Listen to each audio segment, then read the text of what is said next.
Hello there, here I am again. I'm sorry I've been missing for a while. I had a very strong relapse, so I was paralyzed in bed. I couldn't really move, plus, my bed is a twin bed, so I was in upper part of the bed. To use the steps to go down and up, going up down was like I rather don't eat, and that's how my character is. I eat to survive. I don't live to eat. So if I can avoid it, I do it. I don't care. And it was very hard. Many of you may relate to it. It was a lot of pain. I had like 3 or 4 infections all together. They filled me up with antibiotics. And the most strangest thing, really, when I was in the emergency room the first time, a doctor, of course, she was maybe just a nurse, or she lied about being a nurse, a doctor, and of course she was not a neurologist, because she told me if you have a headache, just make up like a salad all medicine you have and take them once in a while. And at the end, you will find out what works for you. That's not a suggestion you should give to sick people to make an overdose of meds. I don't think it's wise. That's what they told me. In September, I have to visit my neurologist and I'll tell them if that's right. Because you never know. Maybe that's really how it works in Italy. I don't know. At this point, I don't know anything here. And sadly, my training for the triathlon has to stop. Plus, the guy who was training me, he dropped me.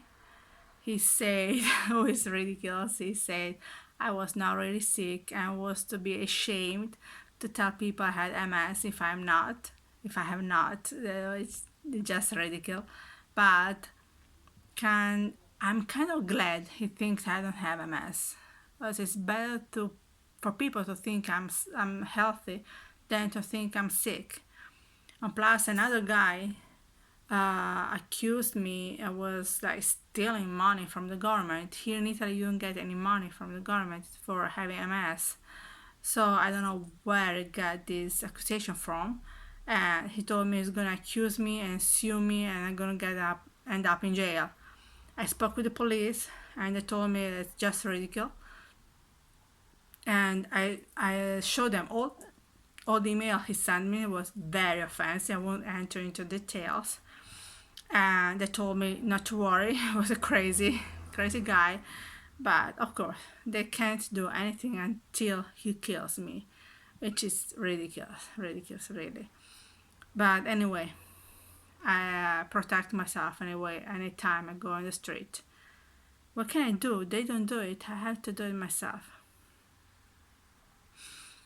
And today was my first day back to work. Yeah.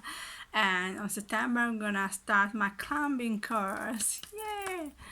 And in October, November, I start skiing, snowboard. Woo. I know. Before anyone says anything, I'm most likely gonna kill myself on a snowboard.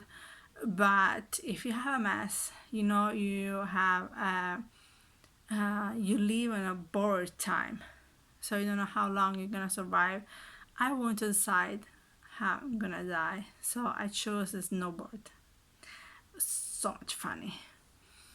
Plus, I met some guys, a group of guys, not just male, a group of guys, or male and female, boy and girls.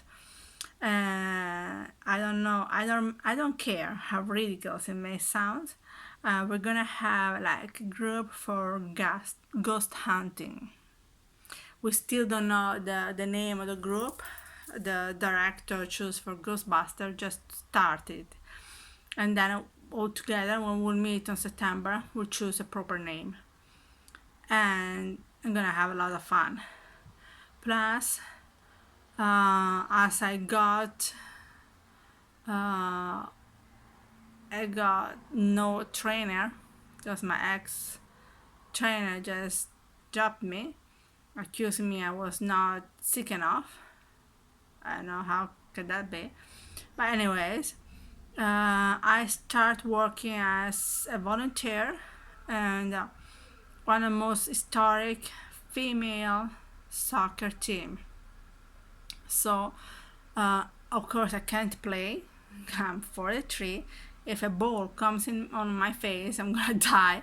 And it's a contact sport, so I can't do any sport of contact. I can't be pushed and beat up and fall on the floor with my head, anything like that. But if you have a MS, you know what I'm talking about. And so I'm gonna be in that direction. And it's gonna be very nice. And as an exchange to be this as a volunteer, that means no payment. I'll be free access to the gym and to the trainer. He said he's gonna train me for the triathlon. He laughed when I told him about the triathlon, but he was like, "Gosh, you're ambitious. I want to see that. I want to see that how far you're gonna get." So he's gonna train me, and it's gonna be fun. And I don't know what else to say. Oh well, mm, during this month, a couple of guys been contact me through email, through Facebook. Sorry, through Facebook, and so I know you're single, so I can help you.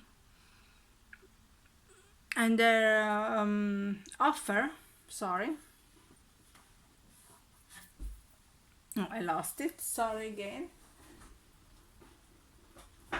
The offer was to be my boyfriend. I was like, no, well, not really. I don't really have a boyfriend. I'm so happy being single. I'm so happy being by myself. And so he interpreted it by being I'm selfish and I don't want to care about anyone else. So as well, I'm taking care of my niece and nephews. I'm in a volunteer job and I think I'm selfish, but I said, yes, you said you only want to take care about yourself. And really quite a difference to say I take care of myself. I don't need a man to say I only take care of myself. But of course he was very much ignorant, very ignorant. He didn't get it, so I blocked him. And at the end, as he wanted to have the last word, say you are fat, so okay. If I would care about your opinion, I would get offended. But I say don't. Okay, whatever you want, just get rid and get out of my life. And that's the end of it. And many people tell me, most relatives, why don't you get a boyfriend? Why don't you get a companion? Why don't you get someone to live with? The problem is, and some of you may relate to my situation, I have MS. Most guys get scared. They think you're dying, or you have no energy for them. You can do anything they would like to because you have MS. So why should I get myself in the situation having a guy to drop me again because I have MS? I mean, I've been through that so many times. I don't want that anymore. And I'm not looking for a guy anymore. Not even for a girl. Don't misunderstand me. Not a girl, not a guy, nobody. I'm very glad by myself. Maybe I'm gonna have a kid. Maybe I'm not. But September, just tomorrow, I'm gonna call the kayak association. I'm gonna try it. And October, I'm gonna try to climb mountains. And September, during the week, I'm gonna have my different group, like Ghostbusters group, and other groups I'm not gonna nominate, and a female soccer group. And in winter I'm gonna do my snowboarding. It's gonna be fun. And I don't have space for a guy. Tuesday I had theater group, so Monday I have to exercise with my violin. Tuesday theater, and so on and so forth. I have different activities. Ghostbuster, weekend for snowing, then Ghostbuster, and then other meeting I have with these guys, with these groups, and I don't have space for anyone. And I'm just sorry that this relapse just put it down. But I did lots of improvement, and then they're all gone. With MS, it's like that. You do improvement, then they're gone in nothing. And what can we do? We just have to keep on fighting, keep on training, keep on running, keep on do everything normal people do. Because if we give up, we are a step closer to death. And you need to do that, because this curse is already gonna kill us. So don't help her. And I'm pretty happy. Right now I'm pretty happy. Because I'm by myself. I choose my way. I choose what I want to do. I choose everything. This summer I couldn't have any vacation. I was too sick. Plus I was way too expensive where my sister, my brother-in-law were going. So I told them, no way.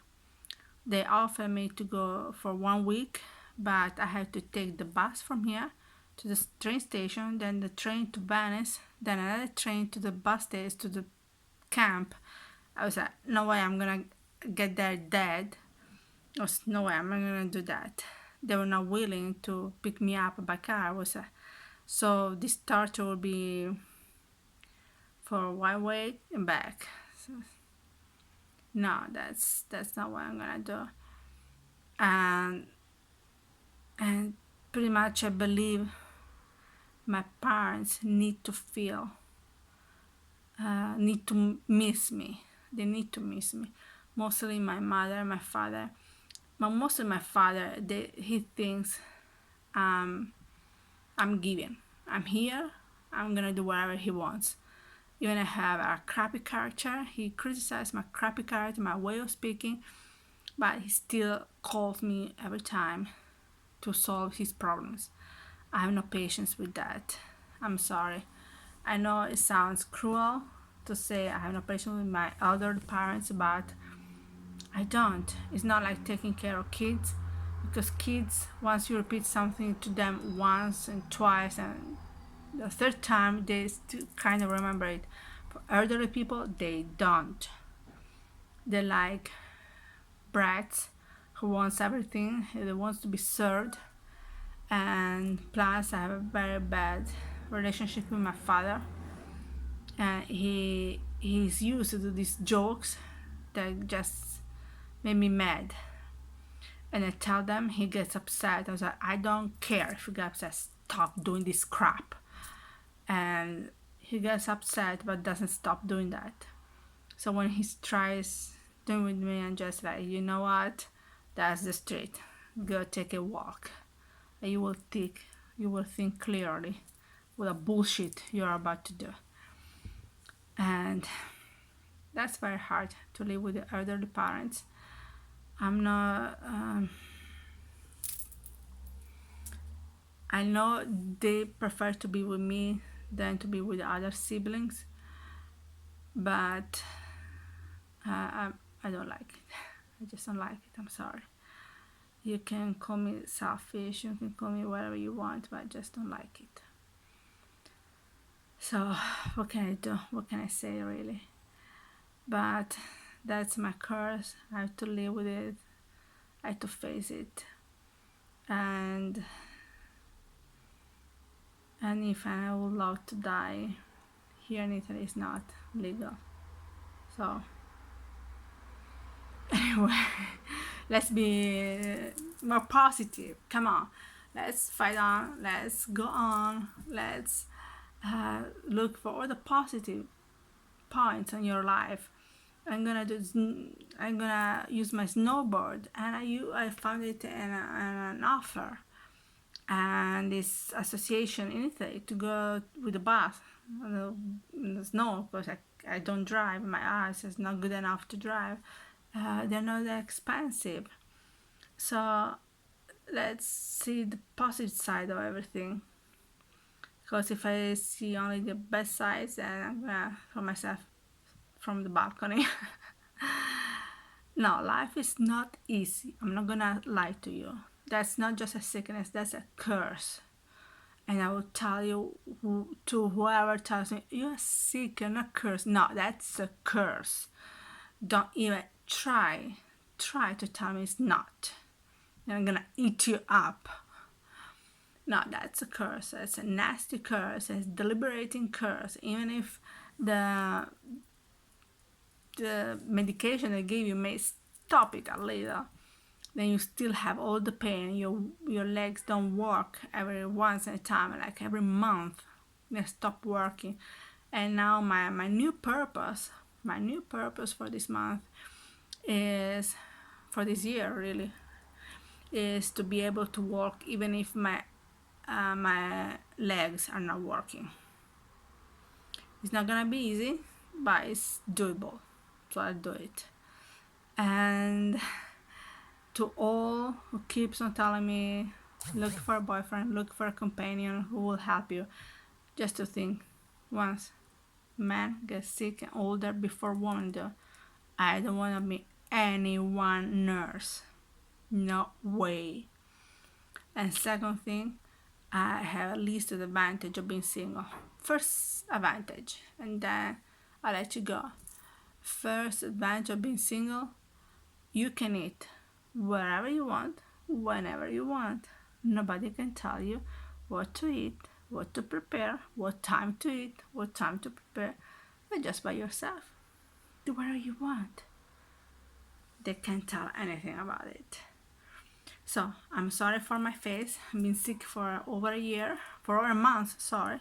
I'm being hospitalized, and that's not nice. They've been torturing me with tests, electricity in my body, and all this crap. Useless crap, by the way, because they didn't find anything. So I'll be better. By next video, I'm sure I'll be better. And never give up, cheer up, and have faith in yourself. You can do that. Blessing and bye bye.